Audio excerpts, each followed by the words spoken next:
In order to comply with United States-based FTC laws, I'm announcing that this is a paid AMA. This was paid via a stablecoin cryptocurrency, and this video should not be construed as, nor am I representing or marketing it as, an advertisement or endorsement for the client or company in the video. Drew Wolfer has not received any native tokens, NFTs, or financial instruments tied to this company. Drew Wolfer has no ownership stake, equity, or investment in this company at the time of filming. This is not financial advice, nor an endorsement or advertisement for investment in the business in this video. We can provide referral links at our own discretion, but are not required to. This is a pre-recorded disclaimer, and if anything is not factual or has changed from this pre-recorded disclaimer, it will be addressed in the video. The full disclaimer is in the description box of this video, so please do your own research and make your own informed decision. Welcome back to another AMA on the Drew Wolfer YouTube channel. Obviously, smash the like button on your way in, and at the very least, smash it on your way out. Subscribe to the channel if you want to see more alpha and get more bullish news about what's going on in the market and get our take on the market. And obviously, boom, bang on the notification bell.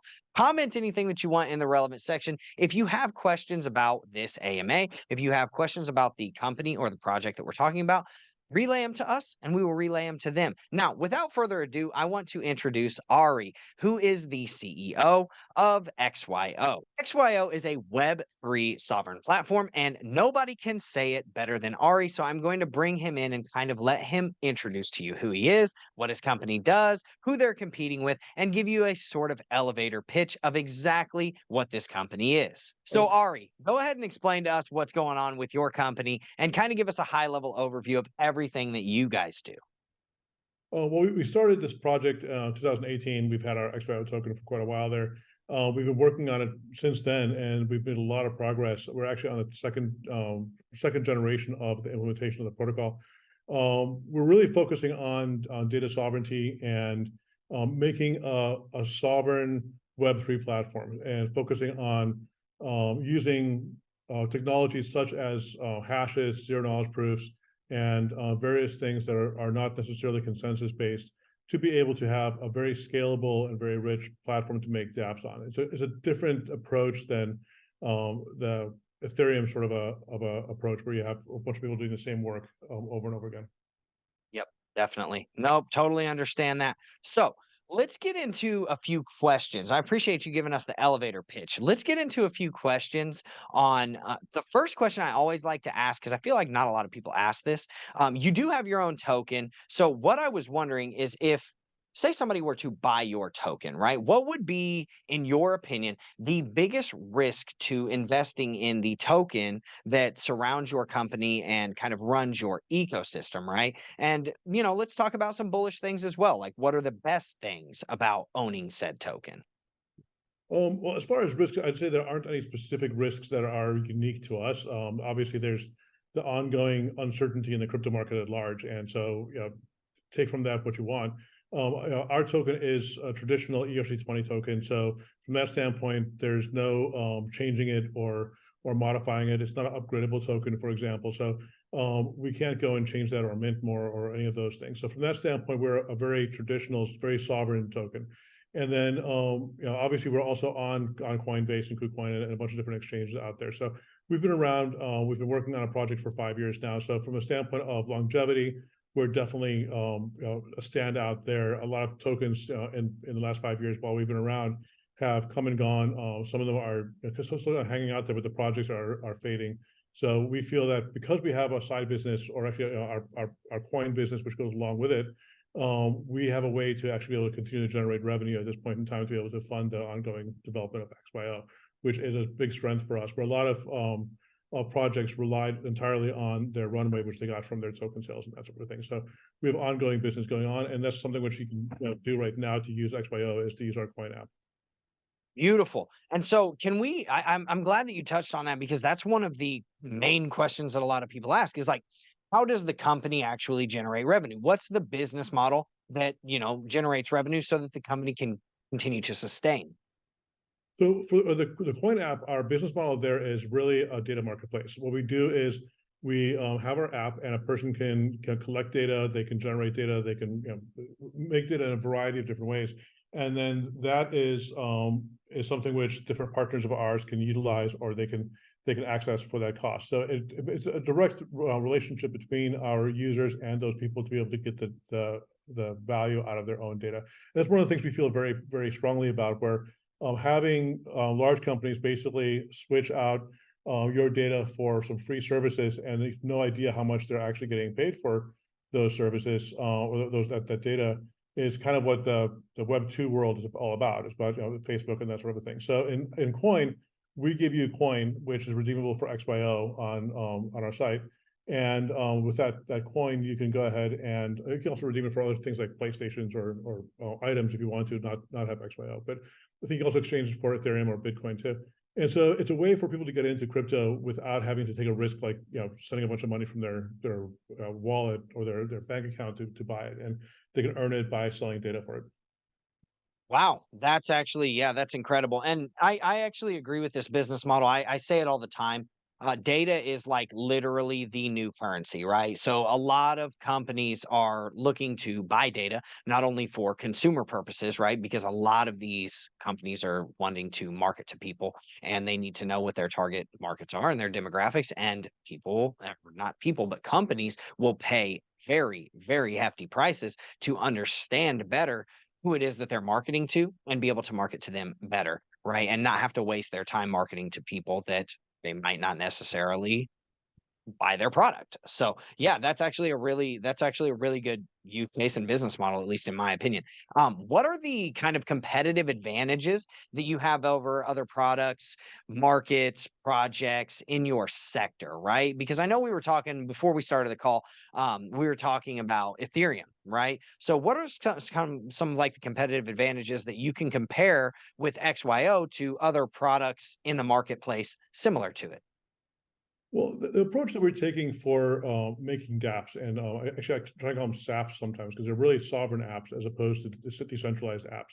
They happen to be decentralized as well, but the sovereignty nature of them is such that I can run it on my own computer. I don't have to be connected to a network to be able to run them. So our entire philosophy is quite a bit different than a shared ledger approach, which is Polygon or Ethereum or any of those. The value of a shared ledger is fantastic. If you've read the Bitcoin white paper, there's nothing, I don't want to throw any shade on shared ledgers, but they're very good for specific things. They're very good for account balances, for example, for DeFi. And that's, if you watch where all the attention has gone to on those networks, it's in those areas because that's what it's very good at. But there's a lot of redundancy in processing that data. There's a lot of cost. That's why gas prices are so high. The electricity prices are very high. And so for a long-term solution to be able to have a decentralized internet or a sovereign internet, which is really what our goal is, I don't think that the approach of a shared ledger is ever going to materialize because of the fact that it's just prohibitive from a cost and performance standpoint. So our approach is very different from that and very novel. So I don't think we have any true competitors as far as exactly what our approach is. We have some comparative similarities. Like if you look at IPFS is kind of similar. It's a sovereign network really, because a hash is a hash. Like you don't have to go and ask somebody, well, did these bits hash to this hash? No, you can just check it yourself. You don't have to go and get the blockchain to sign off on the fact that it matched. So that approach is something which we believe is really the future of how Web3 should be developed, as opposed to the shared ledger. Shared ledgers is a component of it, and we integrate with shared ledgers and we use shared ledgers from that standpoint, but it's not the underpinnings of how our system works. Okay, perfect, perfect. So another question that I wanted to ask is, so say that someone invests in the XYO token, right? Or they're accruing, I guess what I'm wondering is how can, other than price appreciation, right? Because there's other ways that people can make money in this ecosystem, right? So say just like a regular retail participant decides to come in, because I know that there's a lot of, there's a lot of D apps and things that are being built, and we're kind of calling them S apps, right? But how do people actually generate their own income in this ecosystem? Because there's multiple ways, correct? Well, coins obviously the first way that we have there, where a person can use coin, generate data, get coin for it, and then get XYO for there, and then so basically we provide the loop to be able to make that economy run there. And what kind of data are they like, kind of like providing? A variety of data. So as simple as location data. It's one of the things we have a lot of location data, and that's kind of where we started off. That's why it's called XYO, because the XY is the location. So it was a location oracle. So we started off collecting a lot of location data there. There's also sensor data on a person's phone. There's behavioral data as far as they can answer questions, or they can say, well, they're at a certain place. So we've had, especially after COVID, we had a lot of interesting projects where people would go and take photos of stores, for example, to see if they're still open. and or their hours changed, or if they're just boarded up or whatever it is, because a lot of the data that was on Yelp and Google and all those things were out of date. And so using our users as almost physical world mechanical Turks is part of the coin experience. So you can opt into a variety of different ones. So if that's the kind of thing which you'd like to do, that's great. If you like to drive around a lot and get some location data, that's great too. It's sensor data. So you don't have to do all the ones that are on there necessarily, but people kind of treat it as a game where it's like, well, how do I maximize my yield from the coin app? And they try and do all those in the right balance. 100%. Yeah, no, that actually makes a lot of sense. I know there's a lot of people that are doing these types of things. There's all types of fitness tracking apps and stuff like that where people will get rewards for doing certain things. So I mean, this is a huge market. This is a huge thing for people to do. So another thing that I wanted to ask is do you have like notable partnerships that you would like to talk about? Do you have any like kind of like notable partnerships where because you're collecting these data, right? You're collecting all this data. Where is it essentially going at the end of the day? Well, our goal to a large degree is not necessarily to know from the standpoint that it's a marketplace. So a person wants to buy that. Right. We have some specific like insurance companies where they have specific relationships with us where if you want to sign up for the driving portion of it, if you're a good driver, then they know to offer you a better rate. So there are some big name insurance companies that use our data to be able to have you be able to earn a better rate, if that makes sense, so they can tell when you're driving. Um, as far as specific names, I'm not sure. I don't do much on the business dev side of it, so I'm not sure what our contracts with them say as far as naming them or not. So I would rather not go Yeah. into the Nah, specifics no of it. worries. That's one of those. But that's I'm glad that you brought that one up because that's actually an extremely good use case for it. I didn't really think of it until you said it, but yeah, that's actually a really good use case for it. Insurance companies saying, okay, and I think it's Progressive where you can plug the thing and State Farm does it too, where you can plug the thing into your car. And it seems like you might not even have to do that with XYO, right? You might be able to do this all from your phone, or maybe maybe they still use the same device and plug it into your car. But yeah, I mean, that just I like the fact that there's people building and companies building in this market that are trying to accomplish real world use cases that actually make things more efficient, right? And that's what blockchain has been about since its inception, is making things more efficient and then kind of like decentralizing all of it to where there's not just this one party that can just take it all down, right? That's one of my qualms that I have with Binance Smart Chain. Binance owns the majority of the validator nodes and they can shut that chain down like very quickly if they really want to. They actually did it whenever I think it was a hacker minted a bunch of BNB and was trying to offload it and they shut Binance Smart Chain down. That was crazy to me that somebody could do that. So I like these types of projects that and these companies that actually come in with like decentralization actually as a whole and saying that is a major portion of our business model. So I actually agree with that. So let's see, what else do we have here? How many, I guess you guys have been here since 2018. So do you have any other crypto or blockchain companies that you have built, worked for, or is anybody on the team do they have any other companies or projects that they've worked for? Kind of give us an overview of, who are the people that are involved in this company and, what are their roles and what is their kind of like expertise in this market? Well, we have an extraordinary team that's been working on this. It's a fairly tight knit team, very experienced. Most of our experience are, well, first of all, me and Marcus, and then John Rana, who's he's the head of Coin. We've worked together for close to 20 years now, in some form or another. So we have a lot of experience working together and managing and running companies. This is my probably fifth or sixth startup in the last 20 years.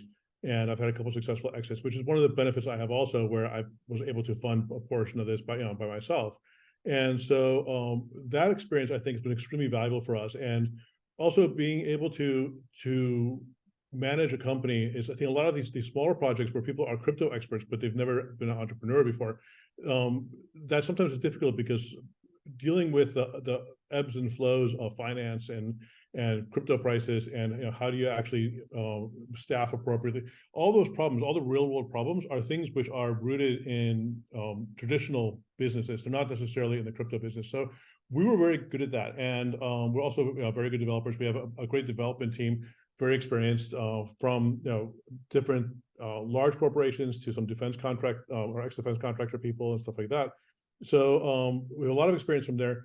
I don't think any of them specifically worked on a previous blockchain. Like, we didn't like poach somebody from, Right. Chainlink, for example, or anything like that. But we've worked with Chainlink on some projects also. We've integrated with them before and Polygon with them. So we have a lot of experience there. I've written quite a bit of Solidity myself. So I have about 4 or 5 years of hands-on experience with writing that. Also, there's not, if you want to get somebody with 20 years experience of crypto, like, unless you're going to go to the original, cypherpunks, I'm not sure where you're going to find that guy. Right.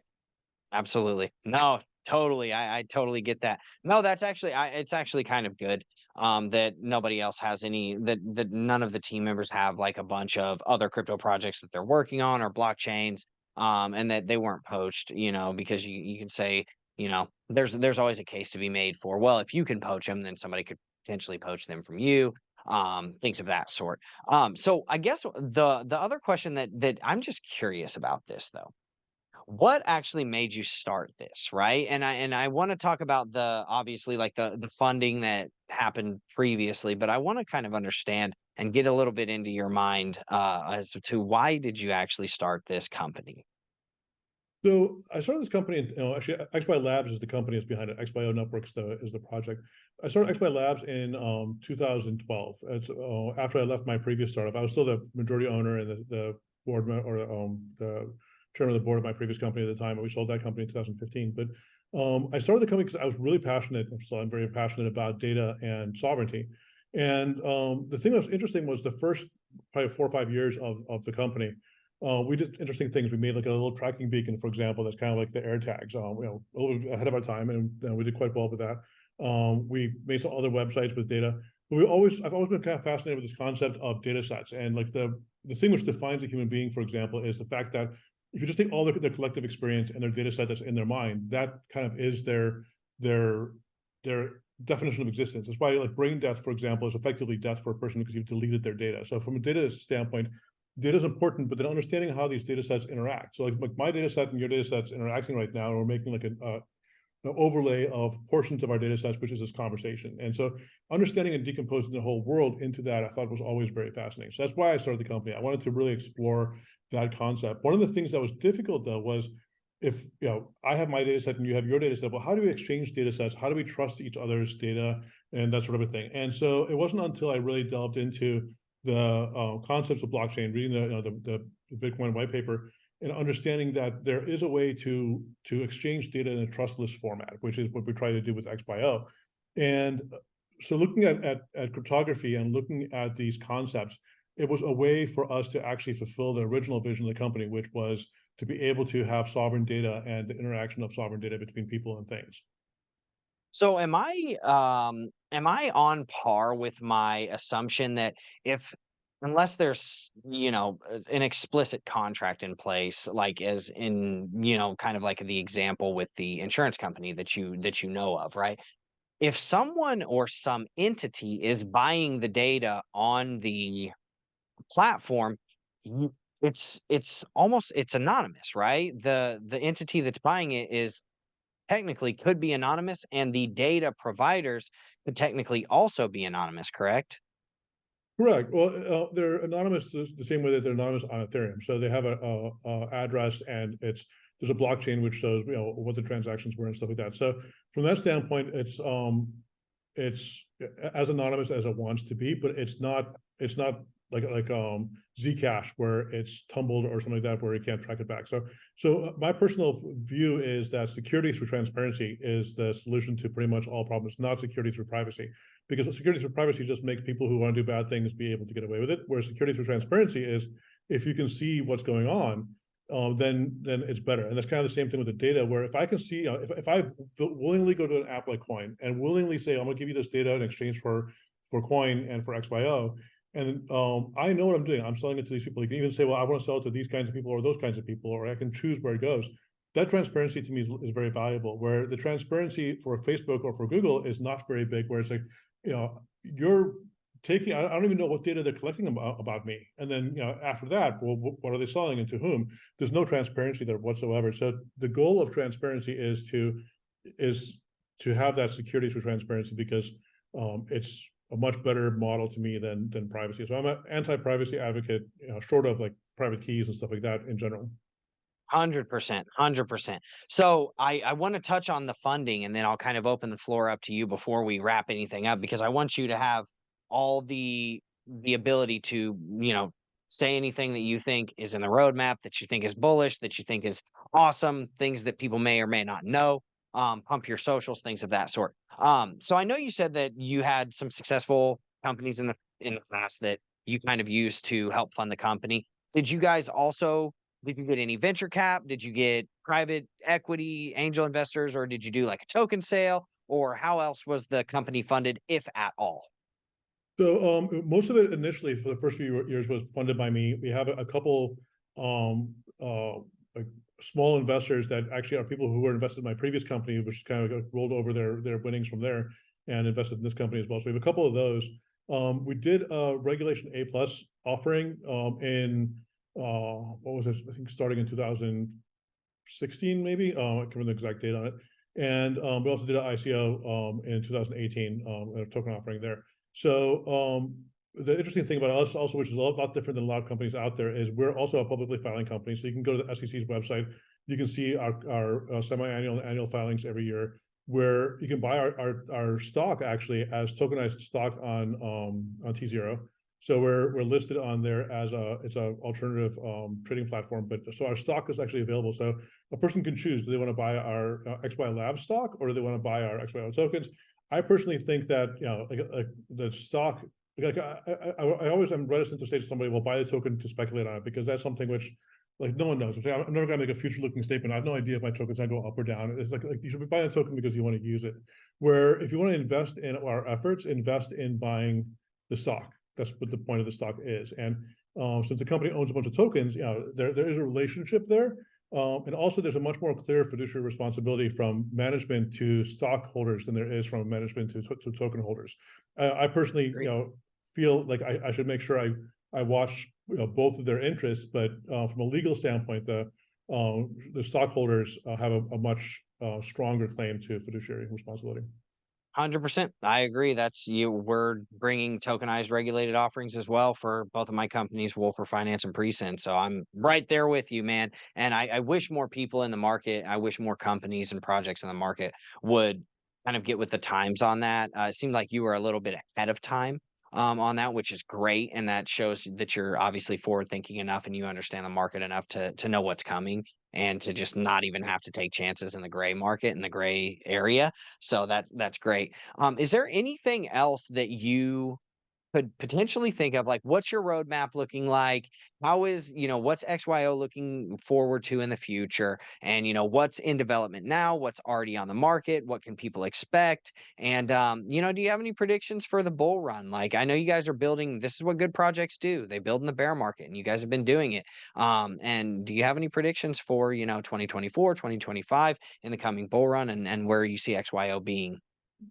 Yeah, I'm really excited for 2024 because we've really spent the last almost 2 years building out the technology which we've been working on.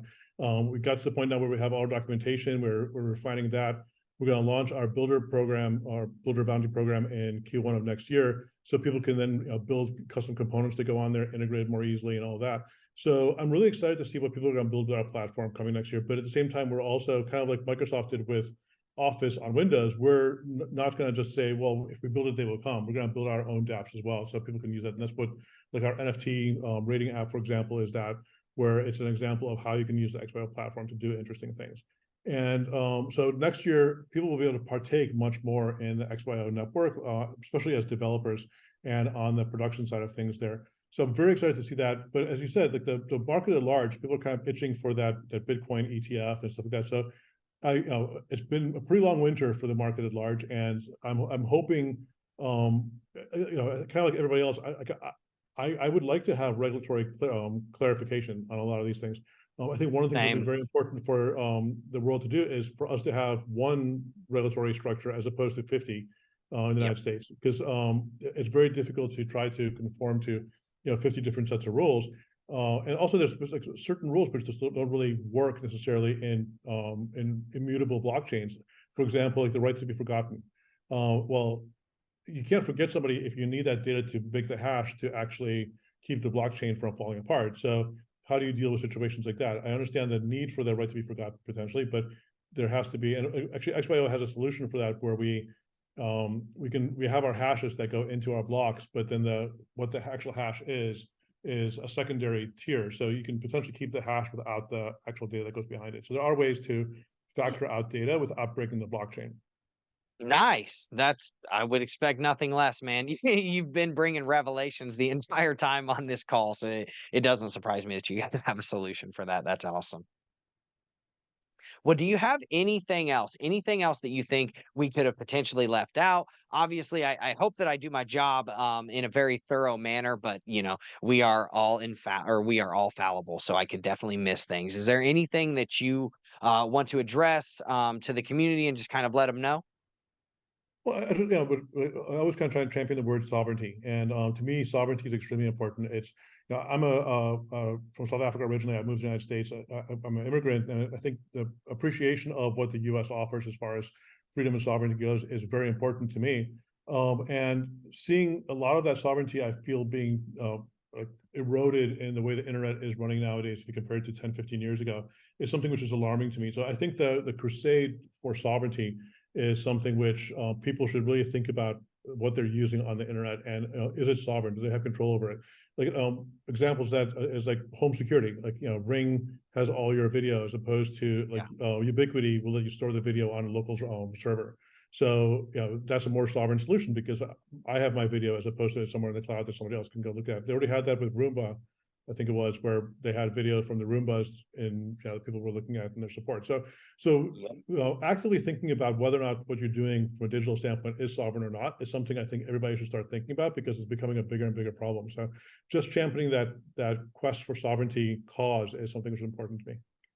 Okay. Yeah, perfect. Well, hey man, I honestly appreciate you coming onto the channel. I'm sure that I'm sure that the community appreciates you as well. And obviously, everybody that's watching this content, if you like content like this, make sure that you smash that like button. Obviously, make sure that you go follow XYO as well. I actually have their Twitter pulled up. I'm not going to I'll go ahead and share it. It'll take me about 2 seconds to share it. But make sure you're following them on Twitter. They actually have quite the following, 50,000 followers. They're beating me by about 50x, right? That's a lot of followers. So yeah, definitely go and follow them on Twitter. You can also check out all their links down here at the bottom left of their website: Facebook, Telegram, LinkedIn. They've got Discord. I believe this is Reddit. There's Instagram, YouTube, Twitter. Everything's there. You can go check out the white paper, the overview. If you have any questions about it, obviously drop it in the comment section. We relay it to the team. And Ari, seriously, we appreciate you coming on. Thank you so much and have a wonderful rest of your day. Thank you, you too.